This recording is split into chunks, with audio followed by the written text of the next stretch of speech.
ఇదే మా ఊరు, చాలా అందమైన ఊరు. మా ఊరుకున్న ప్రత్యేకత క్రీస్తు శకం 1525వ సంవత్సరం కాలం నాటి వేట వెంకటేశ్వర స్వామి దేవాలయం. కళ్యాణం కానివారు, సంతానం లేనివారు, ఉద్యోగం రానివారు రావి చెట్టుకు తమ కోరికలను ముడుపు రూపంలో కడతారు.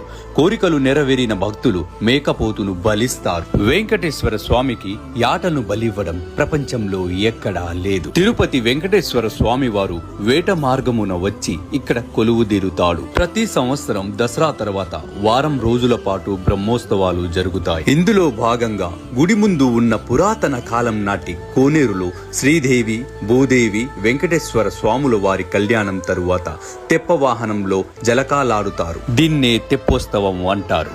ఈ తెప్పోత్సవానికి వివిధ ప్రాంతాల నుండి ప్రజలు భారీ సంఖ్యలో వస్తారు. స్వామి వారికి ఎదురుగా ఆంజనేయ స్వామి ఉంటారు. కొత్తగా పునర్నిర్మించిన గుడి దశావతారాల రూపంలో కట్టారు. మత్స్య, కుర్మ, వారాహ, నారసింహ, వామన, రామ, పరశురామ, కృష్ణ, బలరామ, కల్కి దశావతారాల రూపంలో ప్రాకారాలను నిర్మించారు.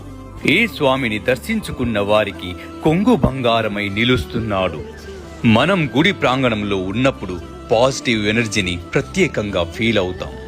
పక్కనే మరొక గుడి కలదు. అందులో ప్రధాన దైవం శివుడు మనకు శివలింగం రూపంలో దర్శనమిస్తాడు. భక్తులు రాత్రి వరకు ప్రత్యేక పూజలు నిర్వహిస్తారు.